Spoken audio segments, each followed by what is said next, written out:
Well, Nate, it is that time of the year. It's March, and this is, without a doubt, out of all the months of the year, March and April tend to be the time of year where school owners are thinking the most about the offerings that they are going to let families enroll in the fall. Of Yep. course, we have private lesson programs, and that's usually the bread and butter of a school's income makeup. It can be. Yeah, Doesn't I have to know. be. I know of a few programs personally that are really good programs to run in a school. And since we are talking about the new business bucket all throughout March here, we might mention those. But We might. as a school owner is anticipating what they're going to offer in the fall, the question inevitably comes up: how do we pick a curriculum for our school? How do we pick a program for our school? And to remind listeners, we have been exploring the new business bucket throughout the month. And to that end, we just defined it. We talked about the idea of running a side hustle, and today we're answering some questions that we had gotten from a listener. He just sent in a long list of questions, and I kind of looked at them and like, there's an episode here in this question. And then we'll kind of finish out the month by interviewing someone who actually kind of recomposed how her school made money simply by following a passion. And this is going to be next week's episode. By following a passion that she had and the respect that she had for a program. So we'll save that for next week. But for this week, Nate, Yep. let's jump into this and just ask very simply the question: how do you pick a curriculum for your school? Yeah. How do we choose a curriculum for the school? Right off the bat, Daniel, actually, when I'm thinking about this, I'm thinking there's different stages of maturity, right, in developing a school. And so I think back to the beginning of Brooklyn Music Factory, or even just way before Brooklyn Music Factory was founded, when I just was a piano teacher here in Brooklyn making house calls. There's an early stage where it's really like an experimentation stage. And I think that it's not unusual at all to be in a sort of R&D phase in the beginning where you're researching all the possibilities. You're talking, in my case, I was talking to a bunch of other piano teachers trying to figure out what they're doing. And so, like there are books like this one I pulled off the shelf to show you that was recommended to me, the Well-Tempered Keyboard Teacher. And I know you have one that you had mentioned from back in the day, but, choosing a curriculum in that early stage to me is very much about researching, testing, and sort of narrowing down what's working and what's not. And I think we'll get to how you know if it's working and it's not later. But that's the early stage.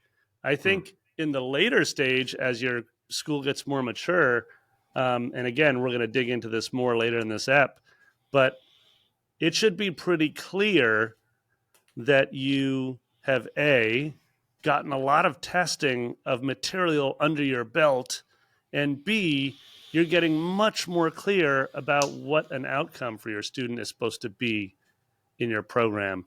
And I've quoted you before many times, actually, when you said you were talking about the Piano Express curriculum that you developed with Greg, and you guys now share with tons of schools. And I remember you put it so succinctly. You were like, the Piano Express curriculum success is defined by whether or not students move quickly through the material. And you were like, I want our students to become independent learners and move quickly. I want them to play buckets of music. That's like, to me, as you know, dude, I'm dead set on knowing your purpose if you're going to do this thing that we love to do, which is, transform kids' lives through music lessons. And that's a very clear purpose and intention around a curriculum. So in your case, you guys decided to design one to serve your needs.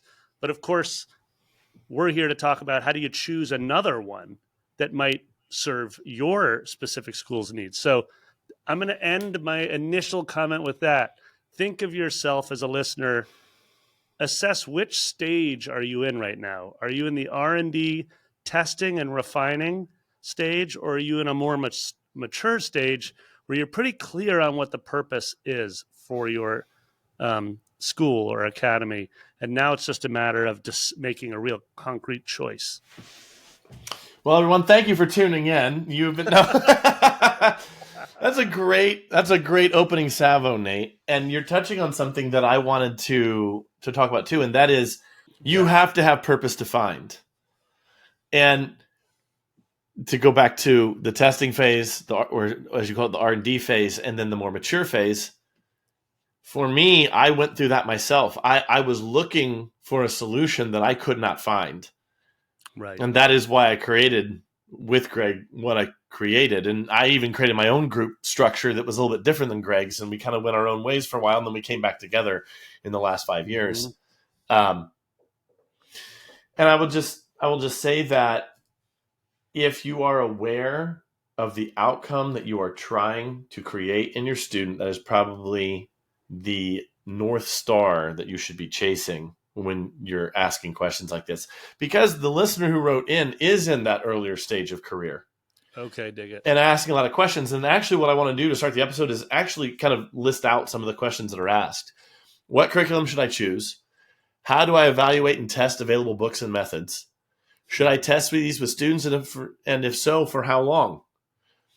And then there was a potpourri of kind of offshoot corollary questions, but those core 3 that I just said, or those core 4 that I just said, I'm going to answer.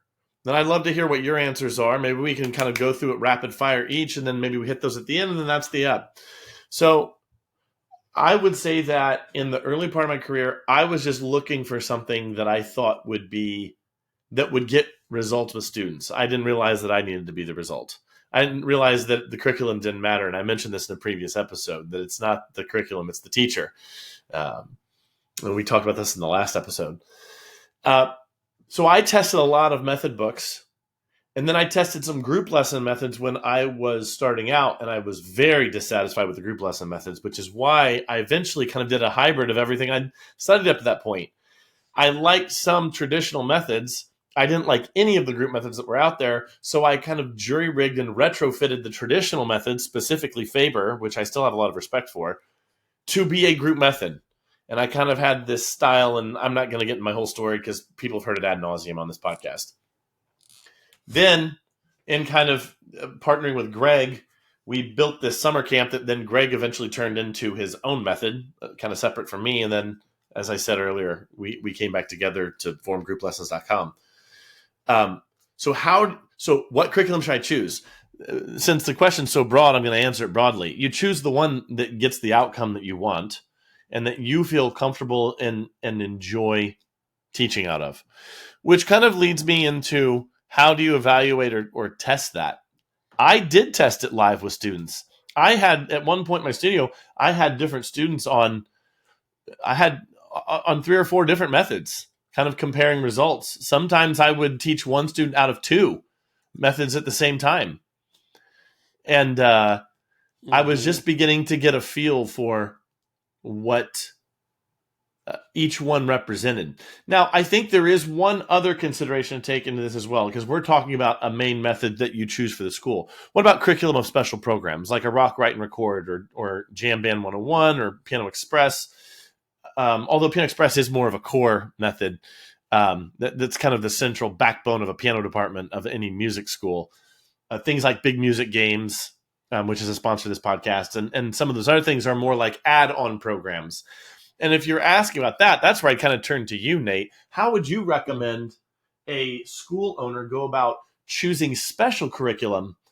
Since both you and I are purveyors of special curriculum, how would you instruct them to make that decision? You need to know your own journey as a student, and you need to know what worked and what didn't, right? So there's very much a self-assessment that goes into this, because you sort of quickly said, and it needs to be something you enjoy, right? You were like, I was testing all these different, and I need to enjoy it as a teacher. Well, I would say that is probably very closely linked to what you enjoyed as a student, You're in my guess would be your in class experience, your in studio experience as a youngin, as a little rugrat growing up and doing it, right? It's like there you had experiences that were inspiring, you had teachers that were inspiring, you had experiences that weren't, you had teachers that probably were not necessarily. So your question is like, how do you pick a curriculum that is more specialized? I think that that first point is paramount. You need to know what you did, and you need to take stock of what got you to where you are today as a performing musician, as a practicing musician, as a student of the music now, because hopefully everybody listening here still considers themselves a student of music in some way, shape, or form, because we, of course, are students until the day we die. But I think that with specialized programs, like, for example, Brooklyn Music Factory creates the Songwriter's Journey, ear training for kids, and big music games.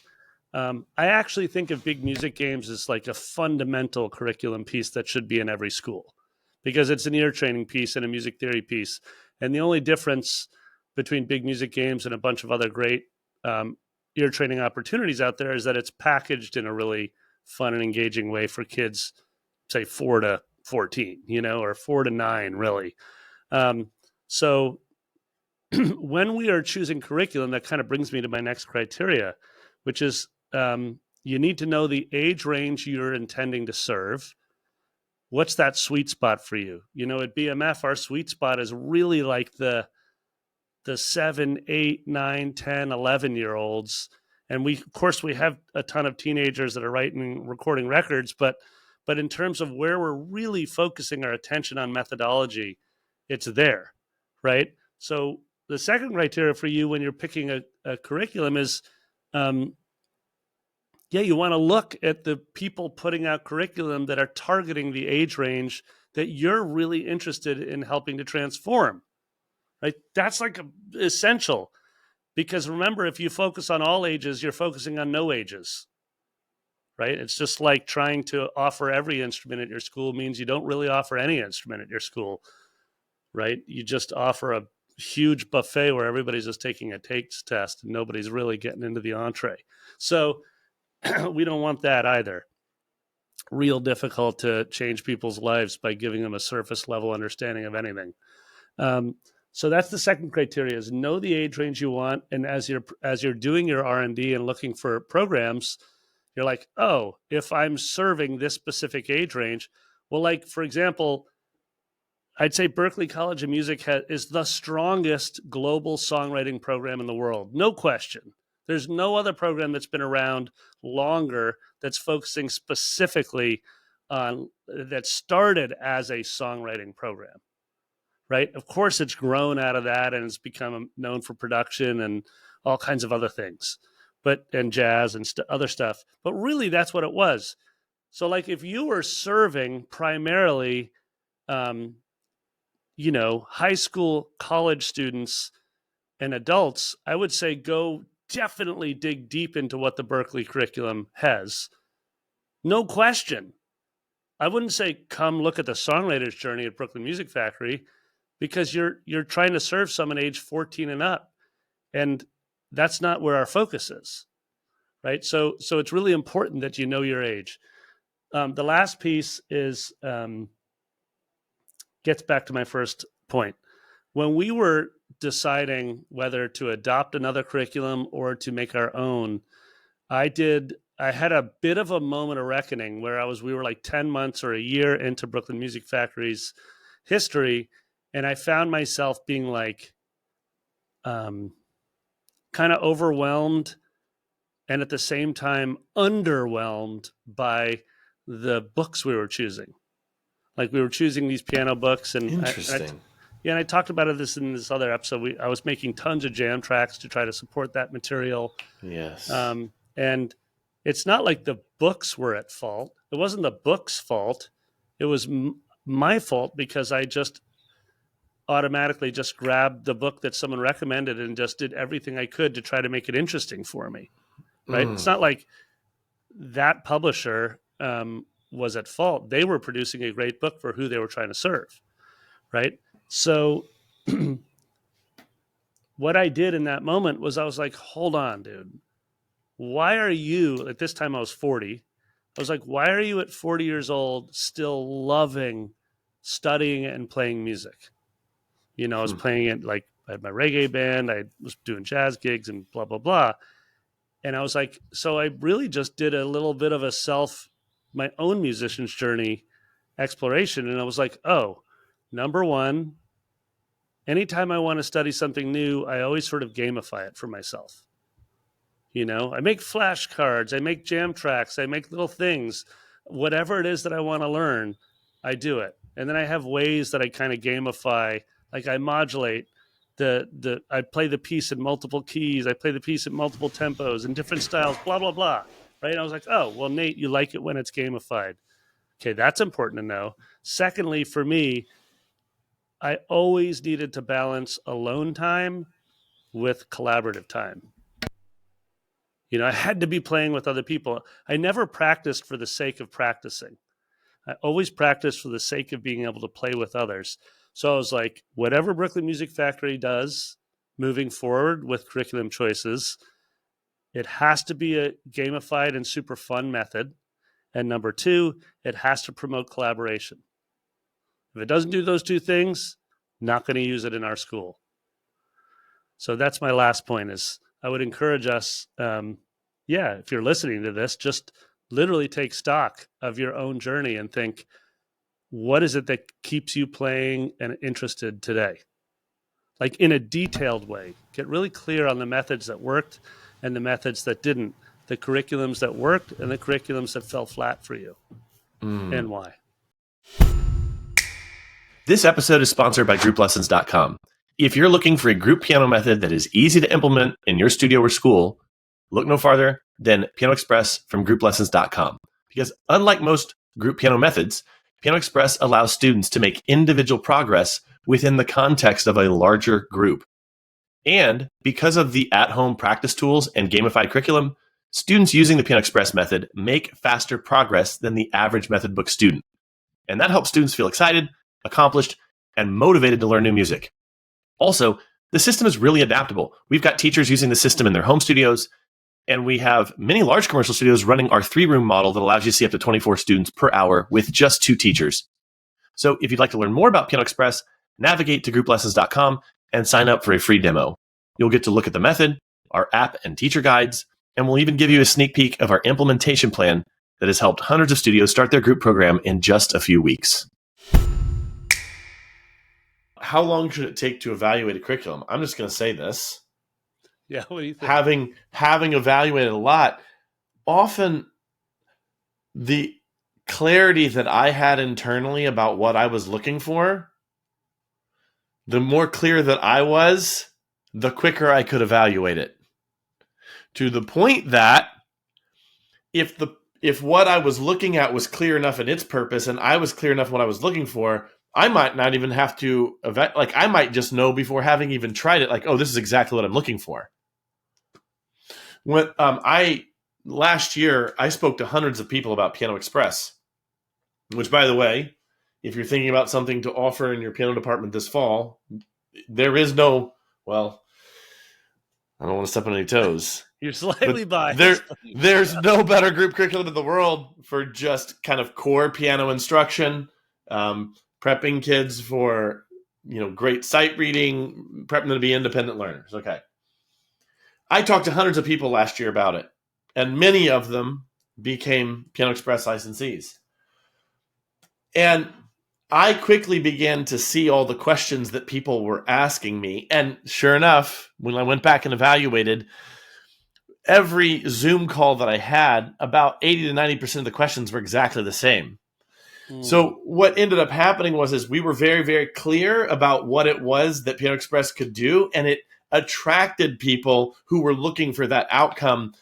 And the questions were like, well, how do I get to that outcome faster? Or is this going to fit with my particular situation? Or the square footage of our group room is this much. Is that going to be compatible with you? Like these sorts of things, and more logistics. Yeah, which is very different than the fundamental questions we're asking Yes, today. right. You know, And so I'm just saying that if you have clarity of purpose and the materials that you're examining are clear on what it is, it might not take much time at all. So what that means is that you've got to do your end. You have to be clear on your purpose. Don't worry about what's out there. You be clear on your purpose, you will find what you're looking for. I'm remembering when we were making choices on and getting more specific on our curriculum. One of the fundamentals for me was, and I know you're a huge fan of this because we do this with the Founders Forum, we do this with a lot of our, with our coaching clients, et cetera, of just surveying. You actually want the kids to tell you what's working and what's not. And that's part of it. It's not only us assessing what's working and what's not. I remember as we were, we were making certain choices around our methods and our curriculum. For example, we were doing away with recitals, and we were having only gigs where they were collaborating and playing at the time with professional musicians. So I would always hire sort of a ringer band to play with the kids. It didn't matter if they were only 3 months into their piano lessons and they were 6 years old. They still played with the band, right? And so even on those gig days, and we would rent out a club too. We wouldn't do it in a sort of a recital hall. We would do it in a jazz club. And I remember even on those days, I would go around and I would just do simple, quick surveys of the kids in real time. And it would just be like, I'd just like walk up to like who was an early, like Grace. I'd be like, Grace, how did that feel? And at the time she would just give me, they're little, they give you just a quick couple few word answers, but like you can tell, energy right away, whether it's a positive experience, it's a negative experience. So you're assessing there. And then also in the studio itself, like as we started revealing all these different big music games we were doing, one of the clear ways I could tell that this was the right method for the community we were building was because students would come in with their own games invented. They would be like, I have a new game for us. I've invented it. And it happens to this day all the time now where they'll be like, it's called board chords. I'm going to play a chord and I get to trick the teacher to see if you can tell if it's major or minor, and you have to write it on a board. Like they just come in with these ideas. And dude, that is like, it's like the equivalent of someone walking into a Piano Express room and being like, I got to show you what I did. I nailed I just finished the whole first book. And you're like, you finished the whole first book in the first week? You're like, yeah. You're like, that's impossible. They're like, no, I did it. And I'm going to show you. It's happened. Yeah. Right. It's the same idea. Like your students are actually showing you what's working for the community you're building. Right? Because they're coming in engaged. So that's the only other addition I'm going to add to it. Does that happen? Can I give you a concrete timeline on that? No, I can't really, except for you can be very specific in terms of how often you're asking your students for feedback, right? That can really be like every month that you're testing out a curriculum. You can be like, what did you like about this last week? What did you like about this song? What's your favorite song we've played this month? If they can't remember a single song, well, then you're in trouble. You know what I mean? Like, okay. But that's all I would add to it, I think, for that one. Just to briefly summarize, of course, everything's a forward test. I think the subtext here is, should you test it with students before you fully commit to it? Some curriculum you can. Others you can't, because it is such a commitment that you kind of have to choose it. You kind of have to commit to it before. Like Piano Express is such a big system that you can't kind of dip your toe in the water. You've got to set up a keyboard lab. You have to go through teacher training, like these sorts of things. Something simple like, should I use this add-on book? I used this book years ago from FGH that taught songwriting.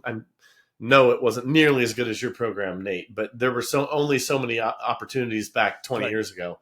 But I tested that with a number of students, and to really understand what it was. Like I could see on the page what it was, but I didn't know how students would respond to it. Kind of like you were talking about with Grace there a minute ago.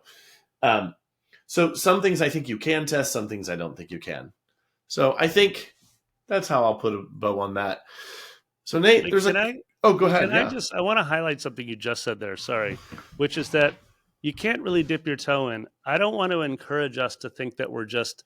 It's disrespectful to the people that have actually created the curriculum with thought and intention to be like, let me test this out for a week. Nah, I'm going to go into another book. So it's like you bring up a really important point. In the case of something like, building a group piano studio, of course, that's $1 investment into a bunch of equipment. And so we're not going to test it out for a week. In the case of the songwriter's journey, like if it's a collaborative approach, like the songwriter's journey, like you have to actually get to the point, a 15-week arc of getting to a performance and seeing these 7-year-olds collaborate on an original song on the main stage and play. Because if you don't get there, you haven't actually tested out the entire curriculum. So I want to double down on your point, because I think it's a really good one, that you should probably give anything you're going to try somewhere in the neighborhood of a semester at least, to really get into it and understand it a bit and know what the intention is and how they define, success in their curriculum, whatever it is you're adopting. Early in my career, I was pitting Hal Leonard versus Faber, Piano Adventures, and I taught different students out of different ones. And I was just kind of deciding which one I liked better and that sort of thing. And I actually did that for years. I couldn't make up my mind as to which one I really wanted to commit to. And I just randomly picked who did what. And eventually I went on Faber. This episode is sponsored by BigMusicGames.com. As our listeners know, Brooklyn Music Factory is all about a fun, fluency-first approach to music lessons. And at the foundation of our teaching methods are rhythm, melody, harmony, and songwriting games that challenge students as young as 4 years old to train their ears and flex that musical mind. Because when you set an intention of gamifying every single lesson, you're going to find improved attendance, increased play at home, and higher student retention. So we've set up a website just for our listeners so you can start playing today. Go to bigmusicgames.com/7FMS and create your free account. Again, that's bigmusicgames.com/7FMS. And if you join today, I'm going to send you a personal invite to join our weekly teacher training call with me and Greggy Bizzle, our chief game designer. Go ahead and put play back into practice with Big Music Games. So there's a couple questions here at the end that are a little bit more kind of random. The listener asked, should I provide completely different curriculum for students of various ages and abilities, or should I specialize in one curriculum and adjust it with pacing, supplementary materials for different students? I'm just going to say very quickly, this doesn't matter. I'm not saying that this is a bad question to ask. I'm saying that I'm actually saying that I think it really is up just to the personality and the teaching style of the teacher. I think you can be successful with either one of these approaches. Although I will say, but see, this is my personality showing through. I prize simplicity over all things. So I tried to do the most with as little as possible. But that's just me. I know teachers, very good teachers, that they have this huge supplemental book library, and they're constantly reinventing themselves, that sort of thing, because they get joy and energy out of trying a bunch of different things all the time. Not me. I wanted everything to be like clockwork. I wanted a little music factory that spit out these perfectly formed music students. And the way that I got there was by doing everything very, very rigidly and systematically, and being really clear on my teaching. So I think it comes down to personality and teacher choice. Yeah. I mean, you make a really important point. We need to be energized as educators as well. And so if you're energized by doing constant research and finding supplemental materials, then you should honor that in yourself. I'm more like you. I want less. If you walk into a Brooklyn Music Factory studio, you're going to see very few things. the brain of it is going to be our computer, where all of our stuff, all of our video jams and templates and everything is living there. But then there's going to be a dry erase board and a marker and some toys that we do our ear training games with. But that's about it. Yeah. This question, actually, I jotted down some notes and I was looking at my notes below it, and I put efficiency as key. And I think what I meant by that is, if you are customizing everything student by student by student, you're likely digging a lot of shallow holes. And you won't be able to scale. And you can't scale. Yeah, because you've got to create a reproducible system that can be turnkey for the teachers you hire for your school. No question about that. And that sort of led me to my next thought, which is that any new piece of material to bring in to serve a certain type of student or a certain age bracket equals a new set of training and adoption that you need to do, as you said, at scale with multiple teachers. And I can't tell you how many people I've talked to, that have gotten on, similar to what you were saying before, that have gotten on calls with me to talk about the songwriter's journey or doing a songwriting camp or something like what BMF does. And their main pain point is they don't really know what any of the teachers are doing behind closed doors, because they're all doing their own thing. Yeah. You know what I mean? Yeah. And it's like, I'm not saying you can't have great teachers that come in with methods that can influence the school you run. You absolutely can and should. But if you're going to start customizing for every type of student and allowing teachers to do the same, it's likely going to come back and cause chaos and confusion in your school long term. Oh, and I'll even go further than that and say you'll have bad student retention, you'll have bad teacher retention, you will drown in all the admin and training work that's needed to support all of that. It's a nightmare. And I would harken back to, I don't even know what episode it was, but when we had Sam from Opus One on, he said one of the anti-growth, we mentioned this already this month, one of the anti-growth principles, if you don't want to grow as a school owner, have a lot of programs.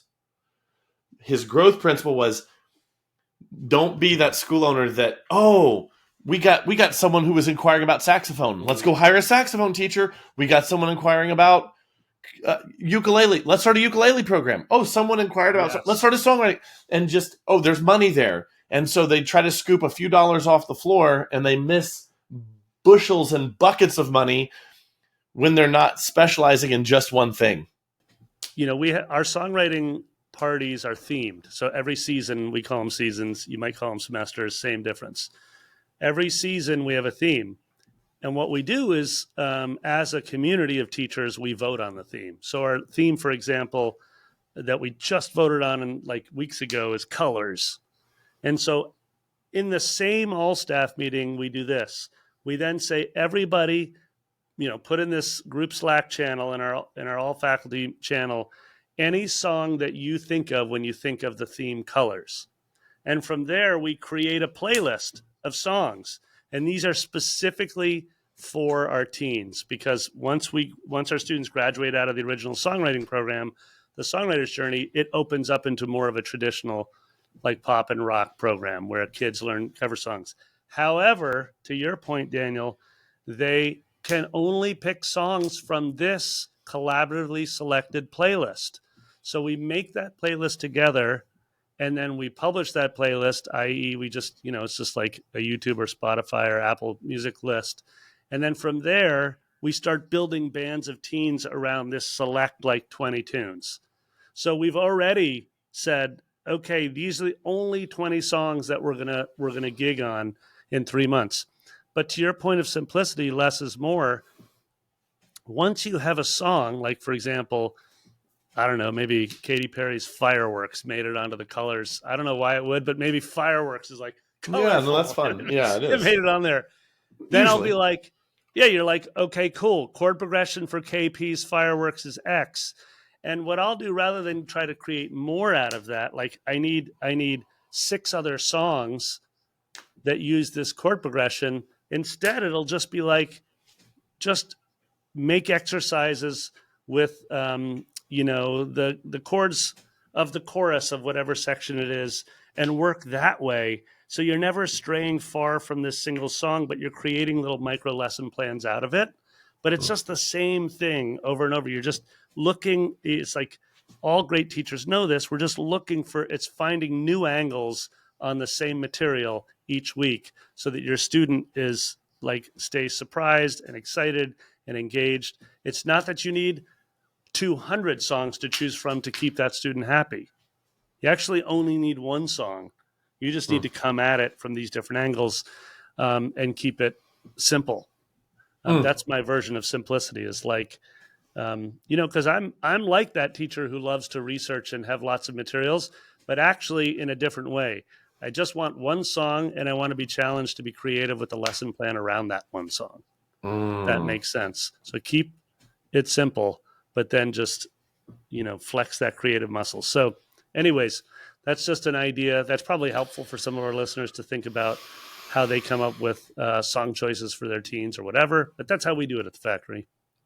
But I've had so many teachers over the years, school owners over the years, come to me and say some variation of, oh, I don't like that method. The kids don't like it. In almost every case, it's just because the teacher isn't teaching it well. I wouldn't take the students. Oh, we might disagree on this, Nate. I wouldn't listen to the students too much, because I know from personally my career, early in the career, students didn't like the books that I was teaching out of. But then oddly, when I got better at teaching it, suddenly all those disappeared. Yeah. All of those complaints from the students disappeared. And what's interesting is that the teacher will hear that and not self-reflect and ask, is the problem here or is the problem with the students? Of course, it's the books. It's not me. No. And so if you find yourself looking for new curriculum to make your students happy, you might be just chasing a rabbit you can never catch. Yeah, I believe, well, you know what I believe, but our listeners may need to hear it. Again, clearly from me, that we are forever learning as educators. Yeah. And in fact, as we mature, I think I've been teaching for 35 years now or something. And as I do it more and more and more, basically every one of my students is a mirror. It's just, they're an opportunity to reflect on me, to think, what choices could I do differently, minute by minute, second by second. We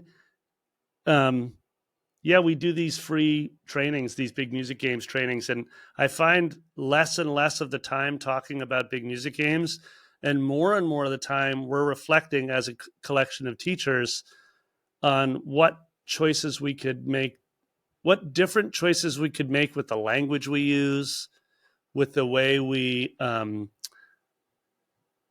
even carry ourselves physically in the studio, how we transition from one teaching moment to the next, how we use the space more strategically so that our students aren't always sitting there on the bench for 45 minutes, but they're moving throughout multiple learning zones in a studio, just all kinds of ways that we can upgrade as educators. And hell yeah, to your point, like, if you want to know what the common-ish theme is, or what's the common thread between all those unhappy students, turns out it's us. We're the ones who are there. We're always the one there. Right. Exactly. Okay. I said like 10 minutes ago, I had a thought, and I've been pushing it off, but I wanted to jump in and say this real fast, because you said, if you were to walk into a Brooklyn Music Factory studio, you wouldn't see a lot of things. It's actually possible to walk into a Brooklyn Music Factory studio. Yes, it is. All of the school owners who are working with us in the Founders Forum are going to be doing that in just 2 weeks from now at the beginning of April, because they're coming back to Brooklyn for more in-depth training from Nate. And I will tell you, we have school owners in this group that are making their schools are making $75,000 plus every month. and they've been in other masterminds or programs in our industry, and they have told me to my face, I'm learning stuff here or getting direction here that I've never received from any other program. So we are enrolling more people this fall, and I know that's a little bit of ways off, but if you'd like more information about that or be the first person to find out how Brooklyn Music Factory has grown into an enormous studio school in one of the toughest markets in the world, go to growyourmusicstudio.com/forum. It's not obligating you to anything. It's just an interest list, an information list, and you can learn how to grow a massive, massive school and learn some things that apparently no one else in the industry is teaching. So just thought I'd drop that in there, because one of the things that we've done with school owners who've come to Brooklyn to meet with us is to take them on the grand tour of BMF. And that's certainly inspiring and an interesting tour to take. Yeah, it's super fun. And this episode, we purported that the episode was to be about how to choose a curriculum. At the foundation, it's what you said, Daniel. It's really about getting crystal clear on what your purpose and the student outcome is supposed to look like.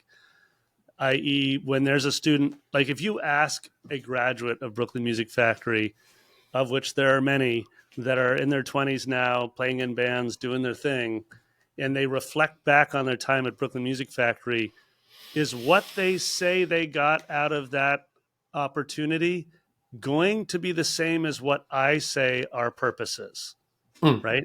And so one of the things that I really appreciate about having all of these beautiful founders come and visit in person, Daniel, is that we get lots of time not only to dig into the material that we want to train on, but equally valuable, we get time just drinking beers, eating good food, spending a lot of time together talking about what their purpose, their values of their program are, why they're even investing this much brain, time, money into building such a great school.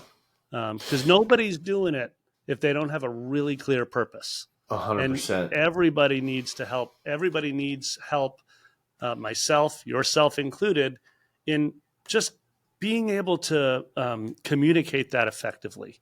And just those informal conversations sometimes are as important or can be even more important than the planned curriculum.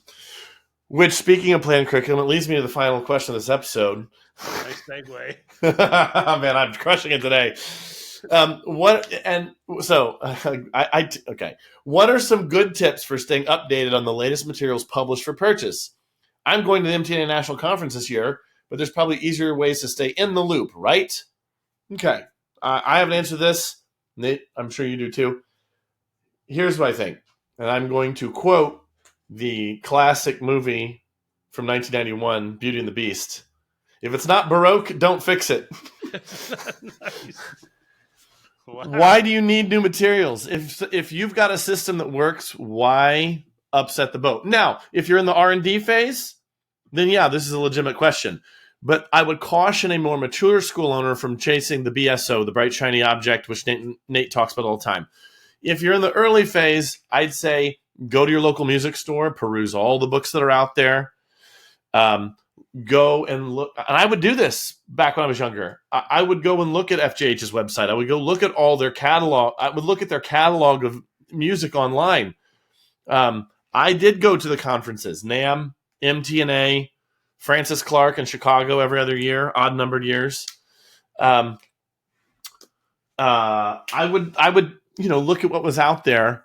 But I didn't make it my life's work, I was looking for something simple. So that's my answer, short and sweet, because this episode's gone on long enough. Yeah, I mean, the only thing I would add to that is early on, I would do these things called piano summits where we would just meet at a coffee shop and we get like 6 other piano teachers in Brooklyn that would all be hungry to hang as well, because they were spending all day and night alone in their studios with kids, and they were like, okay, great. And the piano summits would be really simple. They'd start out kind of talking about issues, oh, this parent's so difficult, this is so hard. but eventually they would circle around to the thing we love, which is, what we're doing in the classroom, teaching kids. And so I would learn a lot from that. These days, honestly, I mean, the one channel that if there's any channel that I'm even close to hooked on, it's YouTube. And through there, it's brains like Adam Neely and all these other content creators, Andrew Wong, that are just doing really cool things. And usually within those channels, you're going to discover resources that are really valuable. Like, I'm a huge fan of the work that's the guys are doing at HookPad and Hook Theory. And there's some really cool alternative resources that we use once in a while. But that's how I do my research these days. I'm not afraid of no Chat GPT to just ask it. Yeah. Like, hey, I'm looking for a really good resource to teach this chord progression that's in this style of music. What do you give me a list of 5 or 10? I ain't afraid to do that if I need it. But I agree with you. If it ain't Baroque, no need to, don't get paralyzed in your research process. Make a choice, stick with it for a semester, do some deep work, ask how it's, gauge your audience, i.e. your students, parents, and how it feels to you.